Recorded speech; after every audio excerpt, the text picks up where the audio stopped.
Hello friends, welcome to my YouTube channel. Thanks for watching this video. Exercise 13.1 से question number 2 करेंगे. A mixture of paint is prepared by mixing 1 part of red pigments with 8 parts of base. In the following table, find the parts of base that need to be added. इस table के अंदर हमको red pigment के quantity दे रखा है और हमें basis जो है वो निकालने हैं कि कितने कितने पार्ट इसके अंदर पिगमेंट के अंदर ऐड किए जाएं. देखिए फ्रेंड, इस क्वेश्चन को थोड़ा सा हम समझते हैं. वो ये, a mixture of paint is prepared by mixing 1 part of red pigment with 8 part of base. देखिए फ्रेंड, पिगमेंट क्या होता है और बेस क्या होता है.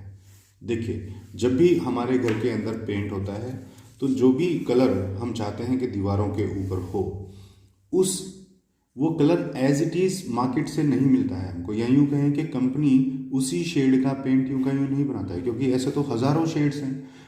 अब जैसे ग्रीन कलर है, ग्रीन कलर में भी कम से कम 20-25 तरह की शेड्स मिल जाएंगी. अगर आप येलो कलर में जाएंगे तो येलो कलर में भी बहुत सारी शेड्स मिल जाएंगी.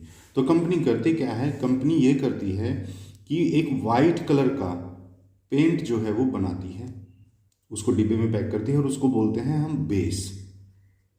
ठीक है. अब कंपनी ये कहती है कि आपको जो भी शेड बनानी हो, आप उसका थोड़ा सा पिगमेंट जो है इसके अंदर ऐड कर दीजिए, और ये कंप्यूटर से होता है.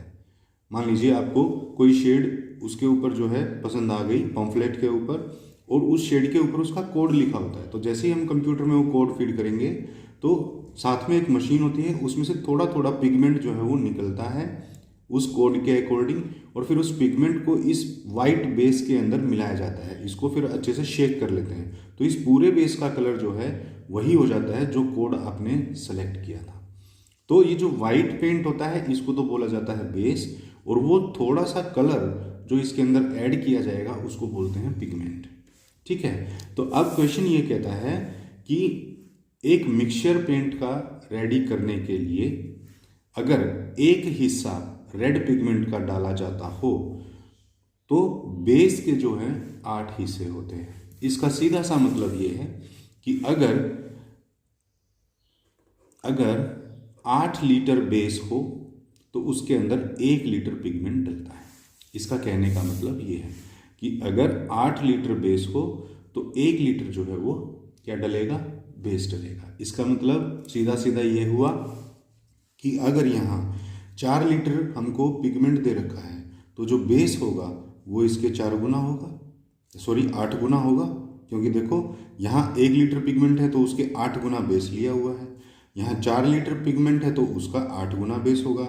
यहाँ 7 लीटर पिगमेंट है तो उसका 8 गुना क्या होगा, बेस. यहाँ 12 है तो यहाँ 8 गुना 96 लीटर उसका बेस होगा. यहाँ 20 है तो 160 लीटर यहाँ पर बेस होगा, क्योंकि हमको इस फर्स्ट जो रेशो है उससे पता चल गया कि 1 लीटर पिगमेंट के लिए हमें 8 लीटर बेस चाहिए होता है. क्लियर. तो अब देखिए, ये बड़ा सीधे सीधे हमको पता चल रहा है कि ये डायरेक्टली प्रोपोर्शन का जो है वो क्वेश्चन है. कैसे? अगर पिगमेंट बढ़ रहा है तो बेस भी बढ़ना पड़ेगा. ठीक है. अगर पिगमेंट की क्वांटिटी बढ़ती जा रही है तो बेस की क्वांटिटी भी बढ़ती जाएगी. तो फिर इसका मतलब ये है कि दोनों ही एंटाइटी अगर बढ़ रही हैं तो यानी कि ये डायरेक्ट प्रोपोर्शन है. तो इसको अब हम सोल्व कैसे करेंगे? इसको वैसे ही हम रेशियो मेथड से सोल्व करेंगे. सबसे पहले तो हम इसको ये बता देंगे एग्जामिनर को कि हमें पता चल चुका है कि ये एक डायरेक्टली प्रोपोर्शन का क्वेश्चन है. तो हम लिख देंगे it is a direct proportion. It is a direct proportion. Direct का मतलब सीधा सीधा, प्रोपोर्शन का मतलब रेशो. सीधा रेशो का मतलब ये है कि एक चीज बढ़ रही है तो दूसरी भी बढ़ रही है. ऐसा नहीं है कि एक चीज बढ़ रही है और दूसरी घट रही है. एक चीज बढ़ी तो दूसरी भी बढ़ी. तो ऐसे सिचुएशन में हम क्या करते हैं, जब डायरेक्ट प्रोपोर्शन होता है तो हम लिखते हैं their ratios must be the same. अगर डायरेक्ट प्रोपोर्शन में है तो उनके रेशो भी हमेशा सेम आने चाहिए. तो जब रेशो सेम आएंगे तो इनको हम रेशो के रूप में लिख के और एक दूसरे के इक्वल में रख सकते हैं. कैसे? देखिए, तो हम लिख देंगे देयरफॉर इसका रेशो क्या बनेगा, 1/8 बनेगा। अब ये इक्वल होना चाहिए किसके, इसके नेक्स्ट वाली क्वांटिटी के। अब यहाँ पर पिगमेंट तो दे रखा है, लेकिन ये हमको निकालना है। इसको मान लीजिए मैं x मान लूँ, तो इसका रेशो क्या बनेगा, 4/x, तो 4/x। क्लियर।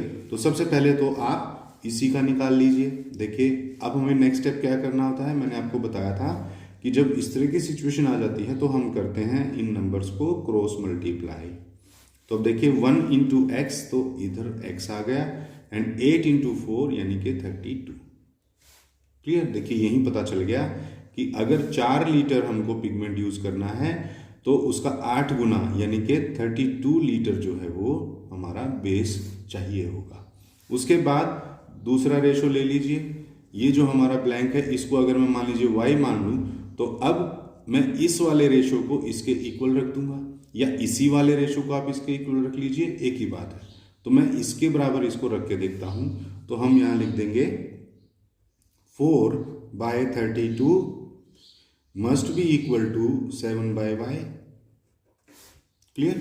अब क्रॉस मल्टीप्लाई करेंगे इस तरह से, 4 into y 4y is equal to 7 into 32 अगर हम करेंगे तो 224 आ जाएगा। अब ये y यहाँ अकेला रखेंगे, 224 पहले से ही था, और ये जो 4 यहाँ मल्टीप्लीकेशन में था इधर आकर के क्या हो जाएगा, डिवाइड हो जाएगा। तो 4 1 जार 4 और 4 56 जार होता है 224। तो y की वैल्यू आ गई हमारी 56, तो y हमारा 56 आ गया। अब इसी तरह से नेक्स्ट रेशो ले लीजिए। नेक्स्ट रेशो मान लीजिए मैं इस पहले वाले के इक्वल टू में ही ले लेता हूं। आप किसी के भी इक्वल में लिख सकते हैं, हमेशा आंसर सेम आएगा। क्यों? क्योंकि इन सबके रेशो सेम होंगे, क्योंकि ये डायरेक्ट प्रोपोर्शन में है। तो किसी का भी रेशो आप इक्वल टू में लिख सकते हो। तो मैं 1/8 भी अगर लिख के देखूं तो देखिए 1/8 इज इक्वल टू, और ये एक्स वाई मान लीजिए मैं इसको z मान लेता हूं, तो ये क्या होगा 12/z होगा। तो अब क्रॉस मल्टीप्लाई करिए, 1 into z, z is equal to 12 into 8 96। तो z की वैल्यू जो है वो है 96। वैसे भी देखिए ये 1 लीटर है तो ये 8 लीटर है, यानी 8 गुना बढ़ रहा है, तो इसका भी 12 का 8 गुना 96 ही होता है। इसका मतलब हमारा आंसर जो है वो करेक्ट आता जा रहा है। उसके बाद अब मैं इसके रेशो के बराबर इसको रख के देख लेता हूँ। यहाँ मान लीजिए मैंने इसको मान लिया है a, तो देखिए हमारा रेशो है 12 डिवाइडेड बाई 96, मैंने ये इसके साथ वाला ही ले लिया, is equal to 20 divided by a करेंगे। अब कर देंगे क्रॉस मल्टीप्लाई, तो देखिए 12 इंटू ए 12a, और 96 इंटू 20 आप इसको ऐसे भी कर लो, 96 इंटू 20 ऐसे ही कर लो, कैलकुलेशन में आसानी रहेगी। तो a को मैं इधर ही रख लूंगा, 96 इंटू 20, और ये 12 यहाँ मल्टीप्लीकेशन में है, इधर आकर के डिवाइड हो जाएगा। देखिए 12 1 जार 12 और 12 8 जार होता है 96, इसीलिए मैंने इनको आपस में पहले मल्टीप्लाई नहीं किया था। ओके, तो अब देखिए a is equal to 8 into 20 कितना होता है 160। तो ये जो बेस है ये हो जाएगा 160 लीटर्स। देखिए इतना सिंपल सा ये क्वेश्चन है। डायरेक्ट प्रोपोर्शन के जो क्वेश्चन होते हैं फ्रेंड, उनका एक ही तरीका है, उनको आप रेशो के रूप में लिख दीजिए, बीच में इक्वल टू का साइन हमें लगाना है, और फिर उसके बाद इनको क्रॉस मल्टीप्लाई कर देना है, और फिर वहाँ से हम x की वैल्यू जो है वो डेराइव कर सकते हैं। तो फ्रेंड ये था क्वेश्चन नंबर 2। आई होप आपको अच्छे से समझ में आ गया होगा। तो फ्रेंड नेक्स्ट क्वेश्चन के लिए मिलते हैं नेक्स्ट वीडियो में, तब तक के लिए थैंक यू।